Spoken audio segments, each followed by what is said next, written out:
مع الله في لألآت النجوم وحبك الغيوم وضوء القمر نحمده ونصلي على رسوله الكريم اما بعد بسم اللہ الرحمن الرحیم۔ معزز خواتین و حضرات، السلام علیکم ورحمۃ اللہ وبرکاتہ۔ میں آپ کی خدمت میں حاضر ہوں پروگرام سنہری باتوں کے ساتھ، اور آج کی مجلس میں آپ کے سامنے موت کے متعلق ایک مسئلہ عرض کیا جائے گا کہ دنیا میں جب کوئی آدمی مر جاتا ہے اور وہ دنیا میں کسی بیماری میں مبتلا تھا یا کسی پریشانی میں مبتلا تھا، تو مرنے کے بعد لوگوں کی زبان پر عام طور پر یہ بات ہوتی ہے کہ چلو جی اچھا ہو گیا، فلاں آدمی مر گیا اور وہ راحت پا گیا۔ آیا مرنے کے بعد آدمی راحت پاتا ہے یا اللہ کے عذاب میں گرفتار ہوتا ہے؟ قرآن و سنت کی روشنی میں آپ کے سامنے اس متعلق احادیث عرض کی جائیں گی۔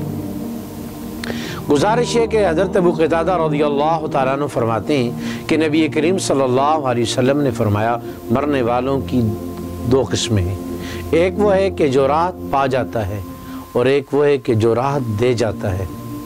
راحت پانے والا وہ آدمی ہے کہ جو دنیا میں کسی مصیبت میں، کسی بیماری میں، کسی دکھ میں مبتلا تھا، حالت ایمان کے ساتھ اس کی موت ہو گئی، اللہ رب العزت کی ذات نے مرنے کے بعد اس کے نیک اعمال کی وجہ سے اس کو بخش دیا، اب یہ دنیا کی مصیبتوں سے، رنجوں سے، تکلیفوں سے، بیماریوں سے راحت پانے والا ہو گیا۔ اور دوسرا آدمی وہ ہے کہ جو دنیا میں لوگوں کو ستاتا تھا اپنے کردار سے، اپنے اخلاق سے، اپنے معاملات سے،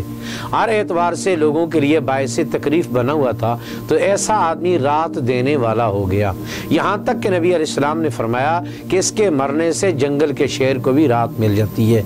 کیونکہ جو انسانی اعمال ہیں اس سے انسان بھی متاثر ہوتے ہیں، حیوان بھی متاثر ہوتے ہیں، حتیٰ کہ اللہ والے یہاں تک فرماتے ہیں کہ جہاں انسان اعمال بد کرتا ہے وہاں کے در و دیوار بھی متاثر ہوتے ہیں۔ عبداللہ بن مسعود رضی اللہ تعالیٰ عنہ بھی اسی مضمون کو بیان فرماتے ہیں کہ مرنے والوں کی دو قسمیں ہیں، ایک ہے راحت پانے والا اور ایک ہے راحت دینے والا۔ حضرت عائشہ رضی اللہ تعالیٰ عنہ فرماتی ہیں کہ حضرت بلال رضی اللہ تعالیٰ عنہ آپ سرکار کی خدمت میں آئے اور آ کر عرض کیا یا رسول اللہ فلاں خاتون مر گئی اور راحت پا گئی۔ نبی کریم صلی اللہ علیہ وسلم نے فرمایا راحت تو تب ملے گی کہ جب اس کی اللہ بخشش فرمائیں گے۔ حضرت سودا رضی اللہ تعالی عنہ فرماتی ہیں کہ نبی علیہ السلام کی خدمت میں آ کر لوگوں نے عرض کیا کہ یا رسول اللہ فلاں عورت کا انتقال ہو گیا اور وہ راحت پا گئی۔ نبی علیہ السلام نے فرمایا مرنے سے آدمی راحت نہیں پاتا، راحت تو انسان اللہ کی بخشش سے پاتا ہے۔ اگر انسان میں دنیا کی زندگی میں رہ کر اس کی ایمان کی قوت مضبوط ہے، اعمال صالحہ کی دولت موجود ہے اور اس کے اخلاق اور کردار اچھے ہیں، تو پھر مرنے کے بعد اس کی قبر روضۃ من ریاض الجنہ ہے۔ اور اگر ایک آدمی کا کردار اور اخلاق اور معاملات لوگوں کے ساتھ ٹھیک نہیں ہے تو پھر اس کی قبر حفرۃ من حفر النار ہے۔ اس لیے یہ بات بھی ذرا اچھی طرح یاد رکھ لیجئے، عام طور قبرستان کے کتبوں میں ایک بات لکھی ہوتی ہے آخری آرام گاہ، تو یہ آرام گاہ ہے کہ عذاب گاہ ہے، اس میں اللہ کے علاوہ کوئی بھی نہیں جانتا۔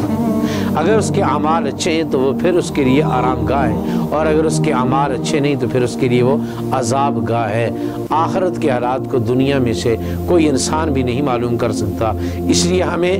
آخرت کو بہتر بنانے کے لیے الدنیا مزرعۃ الآخرہ، دنیا آخرت کی کھیتی ہے، ہمیں آخرت کو بہتر کرنے کے لیے اپنی دنیا کو اللہ کی رضا کے مطابق گزارنا چاہیے۔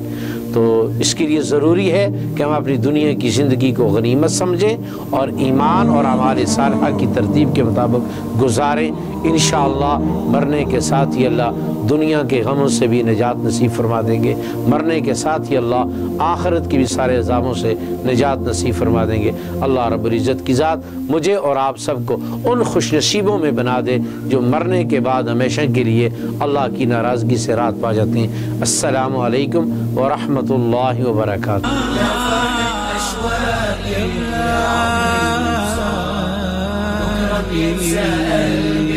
كل أيام الصعب